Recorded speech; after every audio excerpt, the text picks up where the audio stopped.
Man, I was feeling the music this morning. Happy Monday. Welcome to First Sip. My name is Daniel Allison, the average dude, along with my co-host now of over 312 days in a row, Freddie at Bobcat. Danny! Good morning, Fred. How's your connection? Uh-oh. Wah, wah, wah. Is it not good? I'm just wondering. No, do the people on the bus realize that Danny, the average dude Allison, turned? Well, I'm not even going to say it. Let's just say you had a birthday over the weekend. Is that correct? I'm not as, what was that song? I'm not as good as I once was, but I was average once, and I might still be, something like that. I don't know if that's how the song goes. 49, Fred. 49 years old is how old I am. Woo! 49? You were this close to 50? Dude, half of 100. Wow. I'm not mature enough for that, man. I don't know. I'm supposed agree. to be. Let's see who's in the comments. Antarctic Mike, good morning. Let's go. I wonder where Mike is. Mike at home, or is he on the road? Do you know? He looks like a homebody right now. Okay. Russ Hammond, good morning. Thanks for the message, Russ. Russ sent me a message. I appreciated that. Gary, good morning. I've got something for Gary here in a second. Let's see what he says. Only can stay 5 minutes as I have another 7 a.m. meeting. What I wanted to say, I jumped on, Gary's always talking about work. I got on, there's Joe. Good morning, Joe. I got on Google, looked up where Gary worked. They're in Texas. Looked at some of the people he worked with, and I said, you can become familiar with the stories of everybody that's on this bus has a story, has people that they work with, and things that are going great. Daniel, you are just a baby. Yeah, I'm just getting rolling, Gary. Just getting rolling. Let's see, Paul Pappy.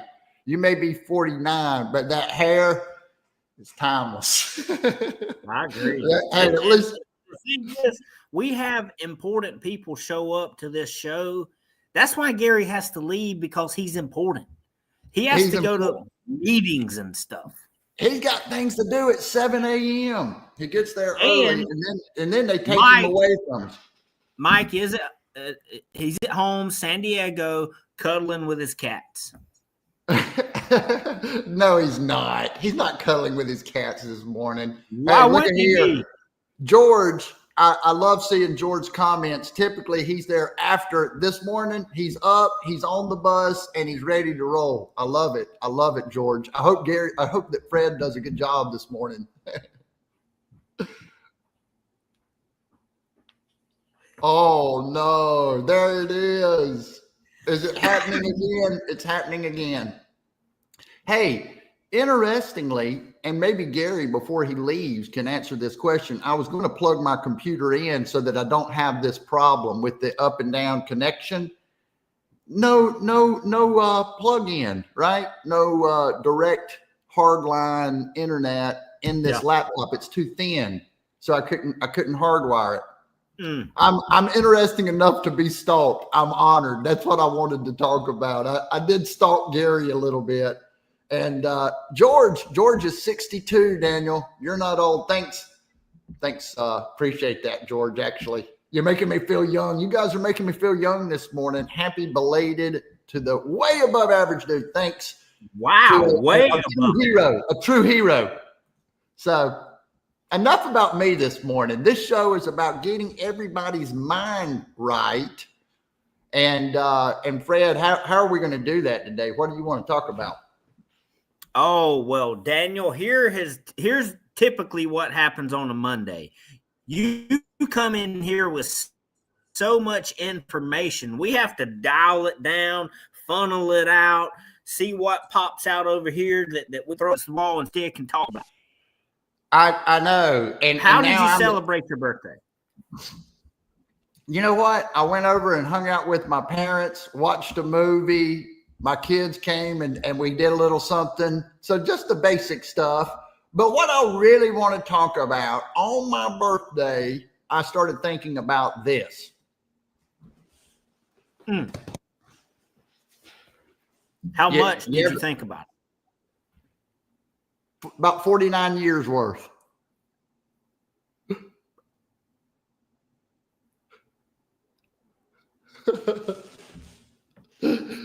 Oh man, it's so painful doing the show. Whenever you slow down like that, I'm just going to mimic it, and it'll look like it's happening to me also. Well, if it makes you feel better, it is happening to you too.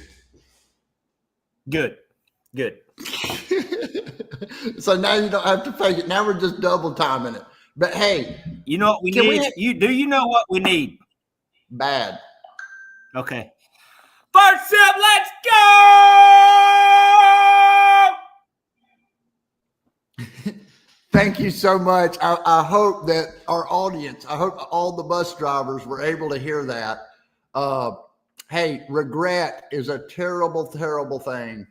It really is. Can you hear me? Yeah. So you got deep. Did you get deep into your feelings? Nah, I wouldn't say you don't want to get too deep into your feelings. You may not get out, but I do think that it's good to look back, to evaluate what's gone right, what's gone wrong, like a football game. Right, Fred? Well, I can tell you for teams in South Carolina, there's a lot going wrong this season. There's a lot to regret. Yeah. What is in the water this year? It doesn't seem like what is it with confidence? And sometimes you win a couple, you get your confidence up. Talk to me about confidence in sports and maybe how that happens in work too. So I believe that in sports, confidence starts at the top. Right? How does your position coach feel? Is he pumped up about the game? How do you feel about the game plan that the coach is implementing? Do you like the plays, or are you sitting back thinking, oh boy, we hadn't been successful running this stuff this year, but we're still doing it? I wonder why. And if you can't have a memory of success, it's hard to have confidence. I really like that answer. A lot of confidence has to do about who we're playing for, doesn't it? Yeah, and Mike is right. The San Diego Superchargers. Woo! Mike, are they on the struggle bus? Look who decided to show up out of nowhere. She's us. Look at that. Hello and happy Monday. We love it when former guests come back to say hello and get a little energy on the bus. Speaking of energy, I don't know. Again, we had Rachel on the show. I don't know of any of the LinkedIn posts that I come across when I'm scrolling. When I see Rachel's post, it hits me with energy. You can't help but smile. There's a lot going on. So really appreciate Rachel jumping on here and your positive energy, bringing it everywhere you go. I love it. Hey, thanks for all the birthday wishes. I can't read all these comments. They're coming in too fast. Happy birthday to the average dude, my main man, Metal Man Matt. Thank you, Matt. Appreciate you. Hey, and Fred and the family came by yesterday and brought me a little something. Thought that was pretty nice. So, hey, lots of good things there, but regrets. My dad used to say, living without regret is a life well lived. What do you think? Living without regret is a life well lived. Right. Avoiding regret. Do you like to regret things, Fred? I don't think I do. You don't know if you regret it or not. Yeah. Yeah.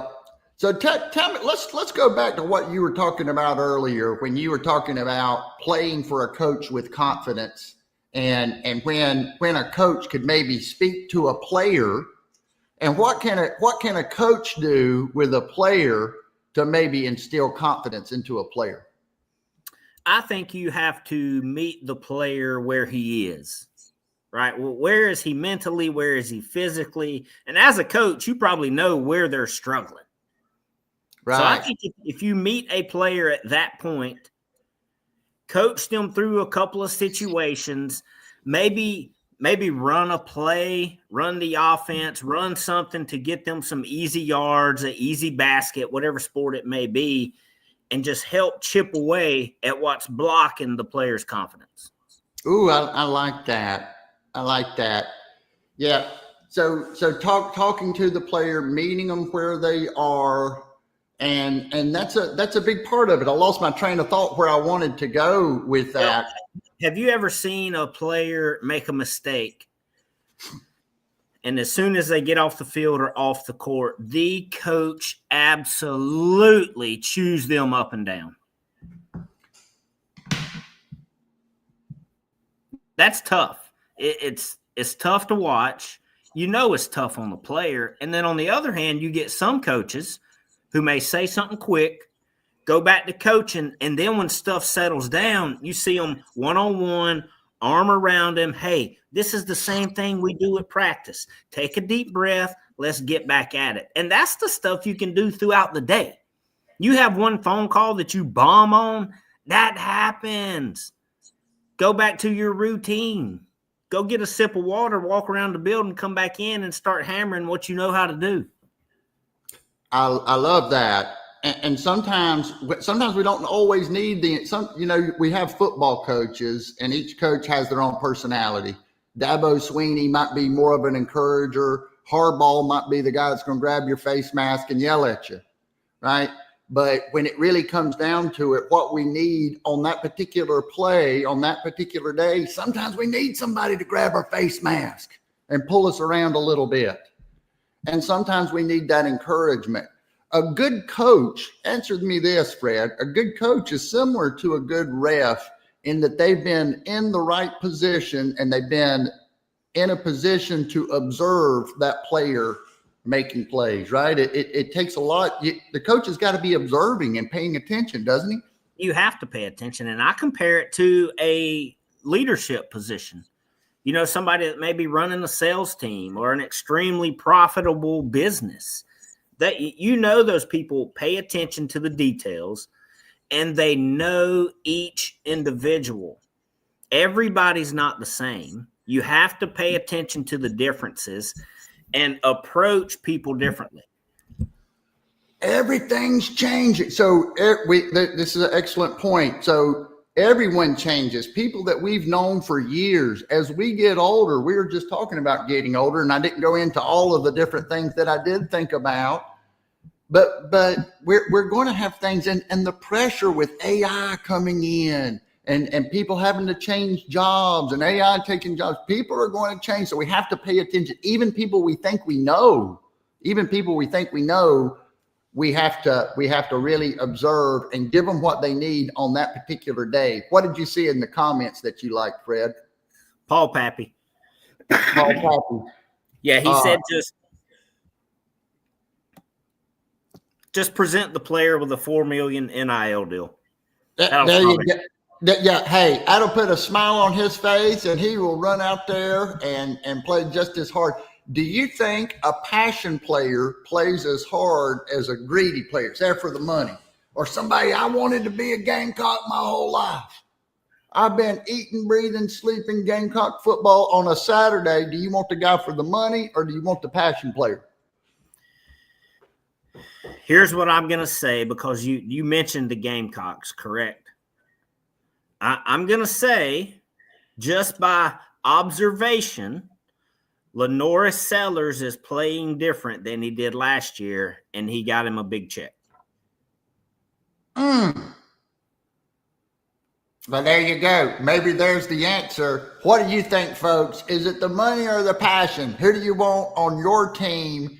And how can we apply that today? Any final thoughts for these fine folks, Fred, on a Monday?